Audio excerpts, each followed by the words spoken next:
May the gods keep the wolves in the hills and the women in our beds. Hey! Is this heaven? No. It's Iowa. Well, hello, sexy monkeys. Welcome back to Sky G Experience. I'm Ben. I hope you guys have a good 4th out there. The recording right now is July 3rd, so tomorrow's July 4th. I'm going to be grilling out, drinking some drinks, and having a good time, and I hope you all have fucking safe time. Meanwhile, I am going to talk about the Terminal List. It just came out on Amazon Prime July 1st, starring Chris Pratt as Commander, well, it's Lieutenant Commander James Reese. He is a Navy SEAL commander for Alpha Team, and a lot of people might know this from the book, The Terminal List.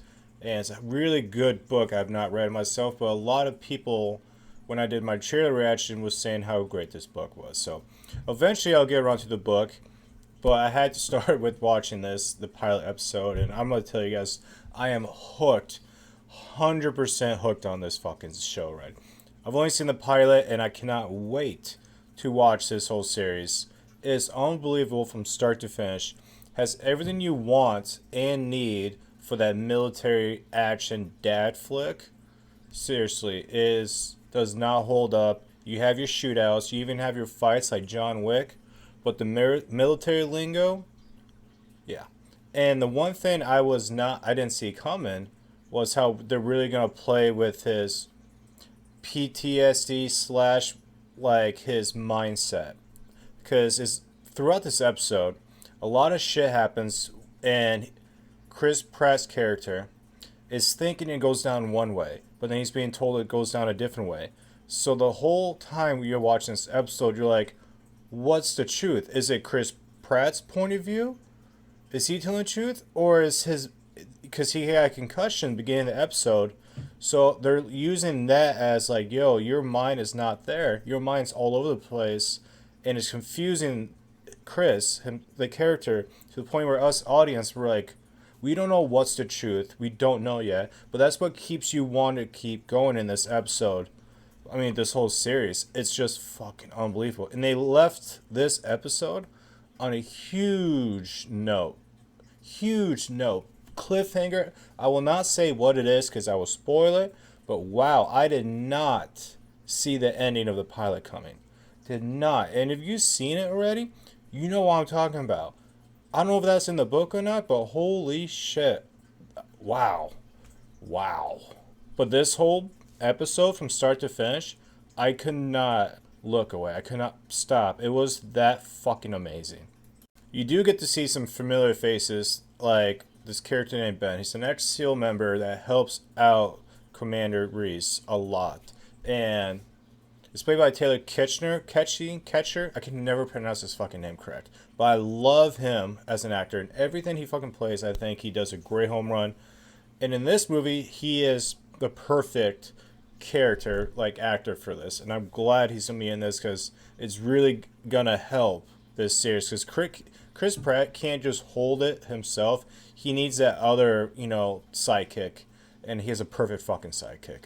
Throughout the episode, Commander Reese, he is starting to slowly figure out that this was a setup and that someone, either on the inside of the military, is trying to cover something up by using a deep fake cover up, for example, like alternating voices, and death certificates are different. Throughout the episode, you get a little bit of this stuff where you're like starting to believe Chris Pratt's character more than anyone, because the FBI, all these people were saying, hey, this went down this way, this went down this way, and you're not quite sure where to go or what to think, but it's fucking amazing.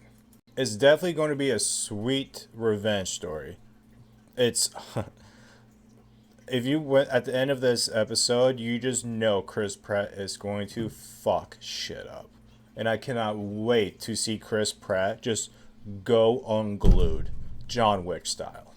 So essentially, you got a bomb-ass shootout scene. You got a bomb-ass, hand-to-hand combat like John Wick. You got all the military lingo. It's taking place in Coronado, California, where the Navy SEALs do their training. You even see in the background a few scenes of Hell Week, of the Navy SEALs. I believe Hell Week is Navy SEALs. I could be completely wrong. That could be the Rangers.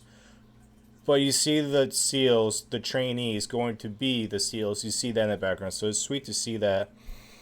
And a lot of people might be confused with military lingo. One thing they use a lot, especially in that shootout scene in the beginning, was QRF, Quick Reaction Force, and that's where the Rangers come in. Those are the guys that came and saved whoever was saved from that shootout. And I won't say who all survived that shootout in the beginning, but you have a good understanding already that a lot of them did not make it. But overall, this episode blew my fucking mind. It's amazing. It's something we haven't really seen yet. You see a lot of B movies with this type of storyline of military cover up, this and that, but not like this. Not like this. I think they figured it out, and I cannot wait to watch the rest of this season. And I'm debating if I want to go episode by episode review or just smash it all out and do a season review. So I'm still thinking about that. I'm leaning toward episode by episode. I really am. But I'm curious what you guys have to think. If you've seen this, one, I'm curious what you guys thought about it.